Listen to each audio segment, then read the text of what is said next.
नमस्ते, मैं हूं रविंद्र सिंह और आप देख रहे हैं बोर्ड ब्रेन, जहां दिमाग चलता है बोर्ड से भी आगे। बोर्ड ब्रेन का एक ही मकसद है, जहां हर स्टूडेंट बने स्मार्ट लर्नर। तो चलिए पढ़ते हैं आज का लेक्चर। आज हम लोग पढ़ने वाले हैं क्लास 10th की मैथ्स रियल नंबर। ये पहला लेसन है। एक्सरसाइज 1.2 इसकी सॉल्व करेंगे न्यू एनसीईआरटी से। ओके, तो स्टूडेंट आज का सवाल है, सिद्ध कीजिए कि √5 एक अपरिमेय संख्या है। Prove that √5 is an irrational number. तो स्टूडेंट इसके पहले हमने इर्रेशनल नंबर का कॉन्सेप्ट पूरा समझाया है और उसमें हमने एक एग्जांपल भी सॉल्व करवाया था। वहां पर √5 की जगह पर √2 लिया गया था। तो बिल्कुल वैसे ही ये क्वेश्चन सॉल्व होगा। अगर वो वीडियो किसी ने न देखा हो तो जरूर देख ले।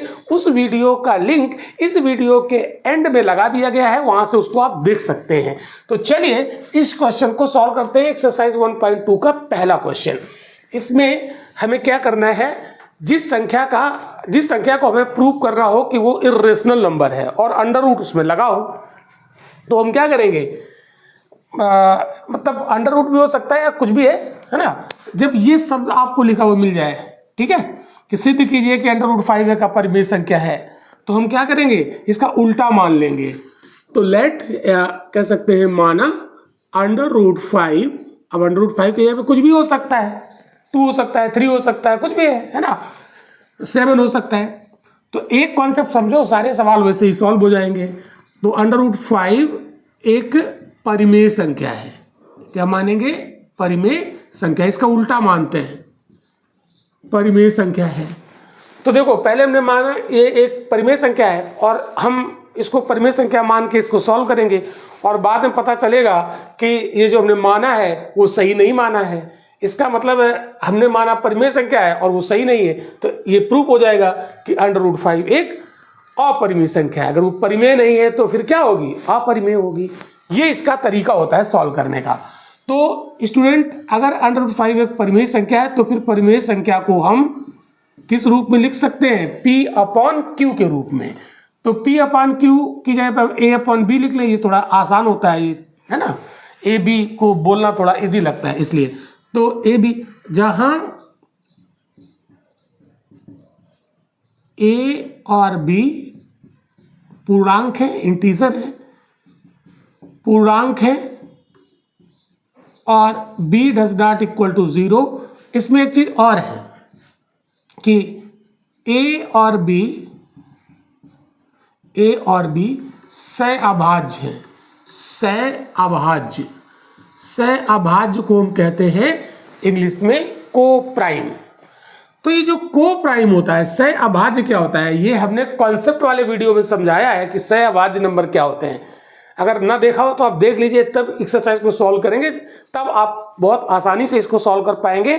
कॉन्सेप्ट क्लियर होना चाहिए, लेकिन फिर भी हम शॉर्ट में यहाँ पर बता देते हैं। जैसे कोई दो नंबर अगर सहअभाज्य है, ठीक है, तो उनका कोई कॉमन फैक्टर नहीं होगा और उनका HCF हमेशा 1 आएगा, ठीक है। अर्थात वो संख्याएं 1 से डिवाइड हो सकती हैं, इसके अलावा किसी और संख्या से डिवाइड नहीं हो सकती। तो सहअभाज्य का मतलब क्या है, वो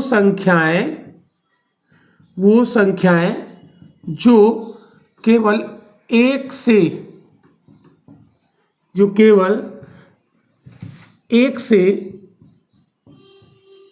विभाजित होंगी, किसी अन्य संख्या से नहीं। इसका दूसरे रूप में भी कह सकते हैं कि ऐसी संख्याएं जिनका कोई कॉमन फैक्टर ना हो, ऐसी संख्याएं जिनका कोई उभयनिष्ठ गुणनखंड ना हो, ठीक है। तो ये पहचान होती है सहअभाज्य संख्याओं की, क्लियर। और जिसका HCF हमेशा 1 आए, क्लियर, वो होती है सहअभाज्य। अब आप देखो इसको हम क्या करेंगे, दोनों तरफ का स्क्वायर कर लेंगे, स्क्वायरिंग ऑन बोथ साइड। दोनों पक्षों का वर्ग करने पर, वर्ग करने पर, वर्ग कर दो भाई। √5 का जब स्क्वायर करेंगे, है ना, ये √5 है, इसका स्क्वायर कर दिया, इधर a/b का स्क्वायर कर दिया, तो ये √5 का स्क्वायर करेंगे तो 5 हो जाएगा, ये अंडर हट जाएगा, ये हो जाएगा a²/b²। ठीक है, b² को इधर ले आओ तो ये हो जाएगा b² = a²/5। b² 5 की जगह पर आ गया, 5 b² की जगह पर आ गया, तो ये हो गया। तो ये क्या हो गया, v² = a²/5। तो ये एक इक्वेशन हमने बना ली, इसको बोलेंगे इक्वेशन नंबर 1, इसको हमने लिख दिया इक्वेशन नंबर 1। ठीक है, अब इस इक्वेशन से क्या कंक्लूजन निकलता है? ठीक है, ये इक्वेशन क्या कह रहा है, इस इक्वेशन का मतलब क्या है, यहाँ पर लिखते हैं ब्रैकेट में। इसका मतलब ये है कि ये जो 5 है ये a² को डिवाइड करता है। ठीक है, तो 5 यानी इक्वेशन 1 से, यानी समीकरण 1 से निष्कर्ष निकलता है, निष्कर्ष निकलता है कि a² 5 से विभाजित होता है, 5 से विभाजित होता है। तो क्या कंक्लूजन निकल रहा है, a² डिविजिबल है किससे, 5 से। तो a भी 5 से विभाजित होगा, 5 से विभाजित होगा। अगर कोई संख्या का स्क्वायर किसी संख्या से विभाजित होता है तो उसका स्क्वायर हटाने पर भी वो संख्या उस संख्या से विभाजित हो जाएगी। जैसे हमने यहाँ पर देखो, समझाने के लिए हम यहाँ पर बता देते हैं, जैसे a² है, a² की जगह पर 5 रख दो तो क्या हो जाएगा, देखो, जिससे 5 का स्क्वायर डिवाइडेड बाई 5। ठीक, तो ये क्या हो जाएगा, 5 × 5/5, एक 5 कट गया, कितना आ गया, 5। तो जब 5 का स्क्वायर 5 से डिवाइड होगा तो इसका स्क्वायर हटा दो, इसका स्क्वायर हटा दो। ठीक है, तो 5 भी 5 से डिवाइड हो जाएगा एक बार, समझा गया। अगर किसी संख्या का स्क्वायर किसी संख्या से विभाजित हो रहा है तो उस संख्या के स्क्वायर हटाने पर जो संख्या मिलती है वो भी उस संख्या से विभाजित हो जाती है। तो जैसे यहाँ 5 स्क्वायर 5 से डिवाइड हो रहा है तो 5 भी 5 से डिवाइड होगा, तो बस यहाँ 5 स्क्वायर की जगह पर यहाँ क्या है, a²। तो जब a² 5 से डिवाइड हो रहा है तो a भी 5 से डिवाइड होगा। इतनी बात समझ में आ गई। तो ये तो हमने यहाँ पर आपको समझाया है, ये वहाँ नहीं लिखना है। ठीक है, यहाँ तक आपको क्लियर हो गया।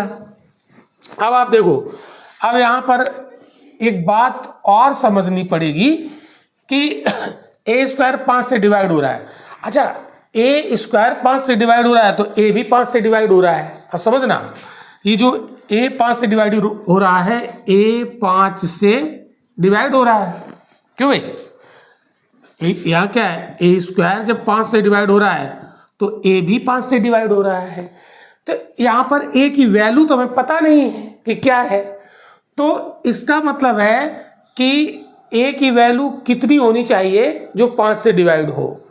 तो 5 से डिवाइड होने वाली संख्याएं क्या हो सकती हैं, ऐसी संख्या जो जिसके गुणनखंड में 5 आता हो, यानी जिसके गुणनफल में 5 आता हो। जैसे लिख दिया हमने 5 × 1, तो ये 5 से विभाजित हो जाएगी।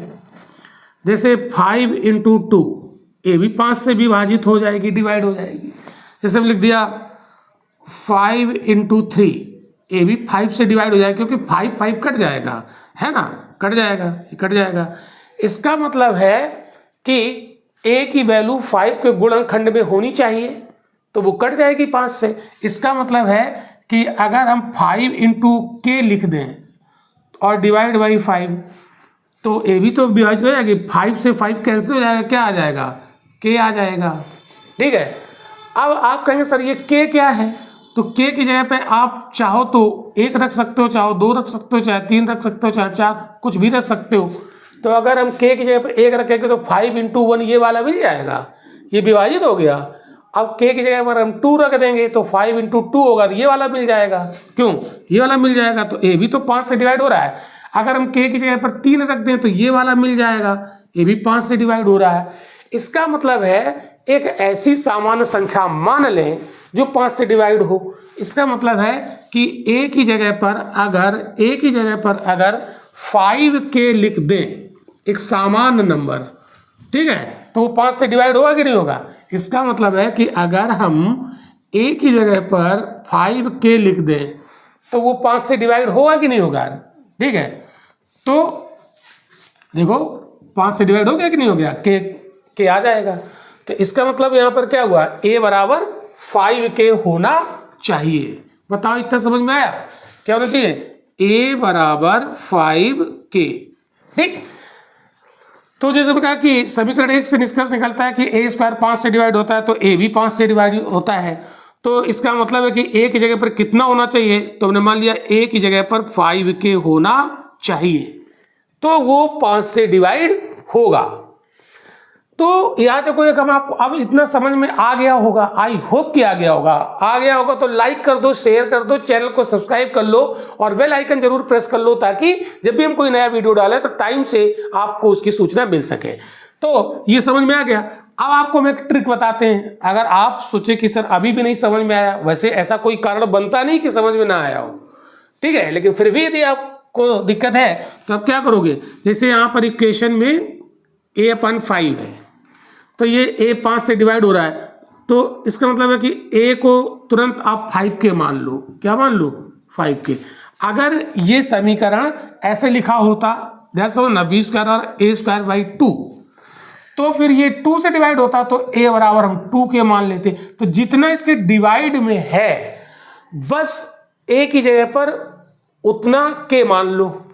अगर मान लो ये समीकरण ऐसे लिखा होता b² बराबर a² 3, तब आप क्या लिख देते? a बराबर 3k। अब a की जगह पर जब 3k रखेंगे, तो a की जगह पर जब हम 3k रखेंगे तो 3k/3 3 से डिवाइड हो गया कि नहीं हो गया? तो जितना यहाँ बटे में लिखा हो a की वैल्यू उतने k मान लो। तो a² 5 लिखा, तो a की वैल्यू कितनी मान लो? 5k मान लो। k एक कांस्टेंट 1 2 3 4 5 कुछ भी हो सकता है, ठीक है, वो एग्जामिनर अपना समझता रहेगा। ठीक, तो इतना समझ में आ गया। अब आप क्या करो, चूंकि a बराबर 5k होगा तभी ये 5 से डिवाइड होगा। क्लियर? तो अब a की जगह पर हम 5k यहाँ पुट कर दें, तो देखो अब क्या करोगे? क्या लिखोगे? समीकरण a में a की जगह पर 5k पुट कर दीजिए। तो putting a = 5k in equation number first. तो समीकरण 1 में a की जगह पर 5k रख देते हैं। रखने पर तो क्या हो जाएगा? b² बराबर a की जगह कितना रख रहा हो? 5k। और चूंकि समीकरण a² है तो a² लगा दिया और नीचे क्या लिख दिया? 5। ठीक है, आप देखो b² बराबर क्या आ जाएगा? ये हो जाएगा 25k² 5। तो 5 से 25 कट गया 5 बार, तो b² बराबर कितना आ गया? 5k²। तो k² बराबर कितना आ जाएगा भाई? k² में 5 का मल्टीप्लाई है, तो हम 5 को यहाँ से हटाएंगे तो इसके डिवाइड में आ जाएगा। तो k² बराबर कितना आ जाएगा? b² 5। ठीक है, अब ये समीकरण हो गया समीकरण सेकंड मान लिया इसको। अब सेकंड समीकरण से क्या निष्कर्ष निकल रहा है? ठीक है, तो यहाँ पर समीकरण सेकंड से क्या निष्कर्ष निकलता है आप देखो। क्या निष्कर्ष निकल रहा है?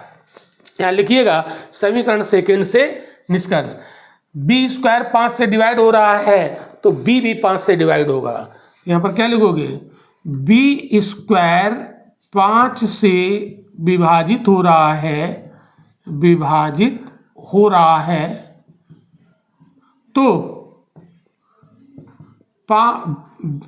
तो b भी 5 से विभाजित हो जाएगा, विभाजित होगा।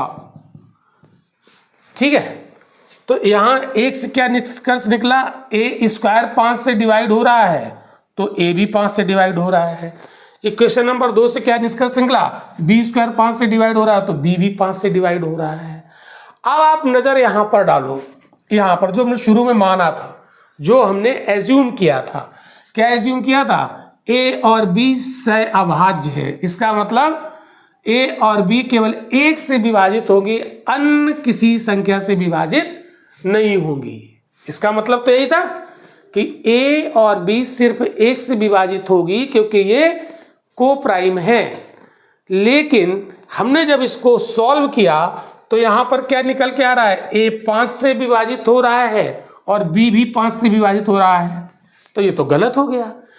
शुरू में क्या मान के चले थे, ए और बी केवल एक से विभाजित होगा, किसी अन्य से विभाजित नहीं होगा।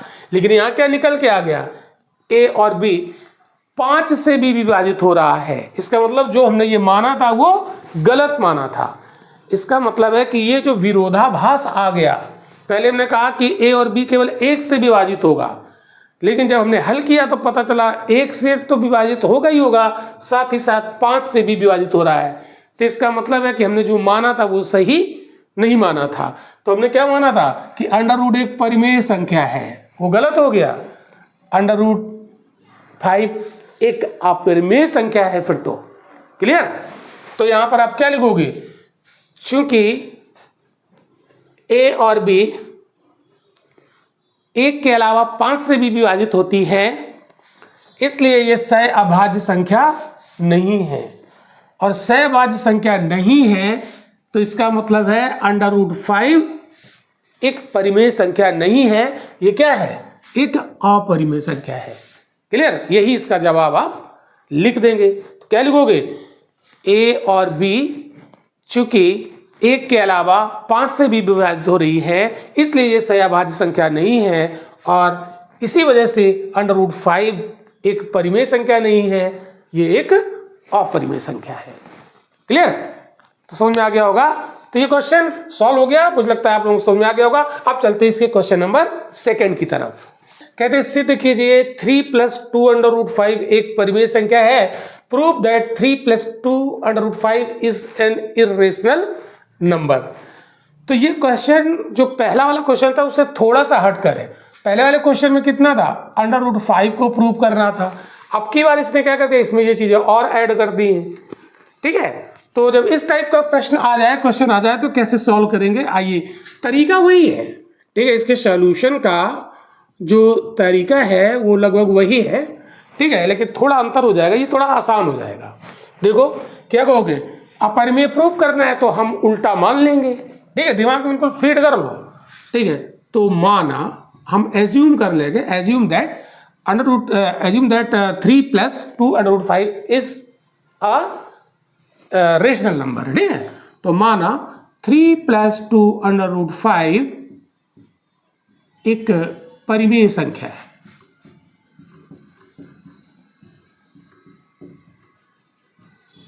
और अगर ये परिमेय संख्या है तो हम इसको क्या लिखेंगे, 3 + 2 under root 5 is equal to a/b, और जहां a एंड b क्या होता है, इंटीजर। a और b पूर्णांक होते हैं, पूर्णांक, और b does not equal to 0 होता है, और साथ ही साथ a और b सह अभाज्य होते हैं।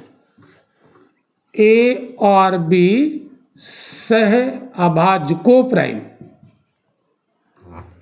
सह अभाज्य। ठीक है, ये होता है। क्लियर? तो इसका मतलब क्या होता है, हम समझा चुके हैं पिछले वाले क्वेश्चन में। तो अब आप क्या करोगे, हमें यहां पर ये देखना है कि हमें ये पता है कि पिछले वाले क्वेश्चन में हम अंडर रूट 5 को प्रूव कर चुके थे कि वो इर्रेशनल नंबर है, अपरिमेय संख्या है। तो हम अंडर रूट 5 को पहचानते हैं कि ये अपरिमेय है, तो हम इसको यहीं पर रोकते हैं और बाकी इसको हटा देते हैं। तो ये 2 अंडर रूट 5, सॉरी ये क्या है, 2 अंडर रूट 5 बराबर ये a/b है। 3 इधर प्लस में था, उस तरफ जाएगा तो ये सब्ट्रैक्ट हो जाएगा, माइनस में हो जाएगा। अब अगर आप इसको और सॉल्व करना चाहो तो 2 under root 5 is equal to, इसमें क्या करो, यहां पर आप b एलसीएम ले सकते हो। ठीक है। तो b एलसीएम ले सकते हो, तो b का इसमें भाग दो 1 आया, 1 का इसमें मल्टीप्लाई करो a आया, 3 के नीचे कुछ नहीं 1 है, 1 का b में भाग दो b आया, b का 3 में मल्टीप्लाई करो माइनस का 3b हो गया। ठीक, तो ये बन गया। तो √5 बराबर क्या हो गया, क्योंकि हम √5 प्रूव कर चुके हैं कि वो एक इर्रेशनल नंबर, तो √5 को यहाँ रोक लिया, तो ये क्या हुआ a minus 3b upon b, और ये 2 यहाँ मल्टीप्लाई हो तो यहाँ अपॉन में आ जाएगा 1/2 हो जाएगा। ठीक, अब एक चीज याद रखो कि अगर a और b पूर्णांक हैं तो ये वैल्यू भी पूर्णांक ही होगी, चाहे तो आप देख सकते हो, चेक कर सकते हो।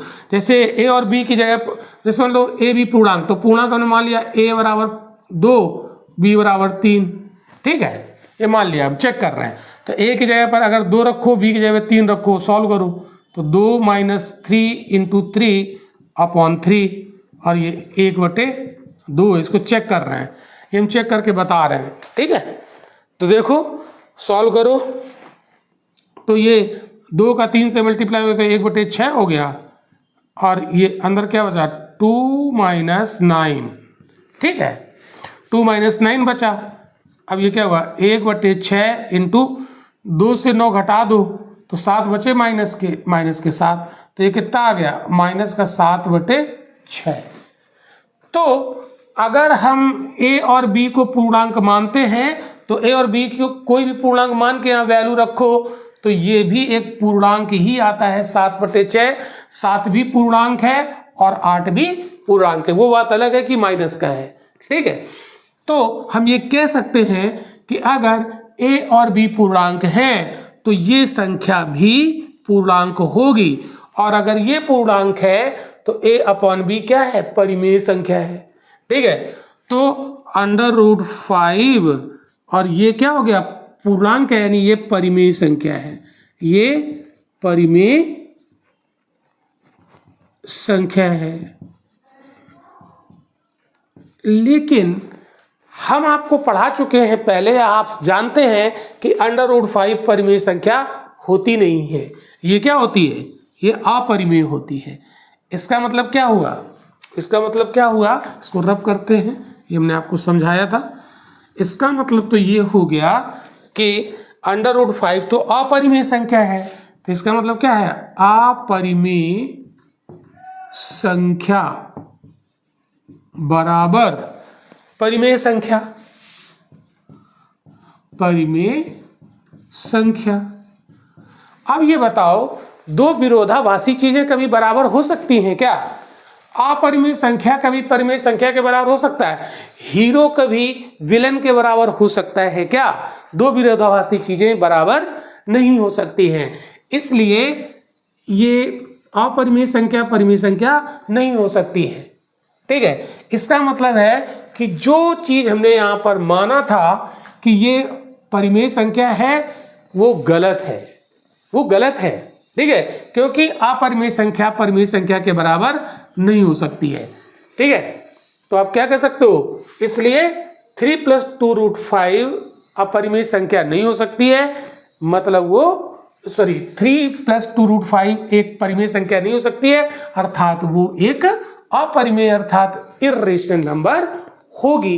ये सिद्ध हो गया, तो ये भाषा आपको यहाँ पर लिख देनी पड़ेगी। तो आई होप कि आपको यहाँ तक ये सवाल समझ में आ गया होगा। समझ में आ गया तो लाइक कर दो, शेयर कर दो, चैनल को सब्सक्राइब कर लो और बेल आइकन जरूर हिट कर लो ताकि सारा वीडियो सबसे पहले आप लोगों तक पहुंच पाए। तो आज के क्लास में इतना ही। एक्सरसाइज 1.2 के बचे हुए क्वेश्चन अगली क्लास में, नहीं तो ये क्लास बड़ा हो जाएगा। Thank you.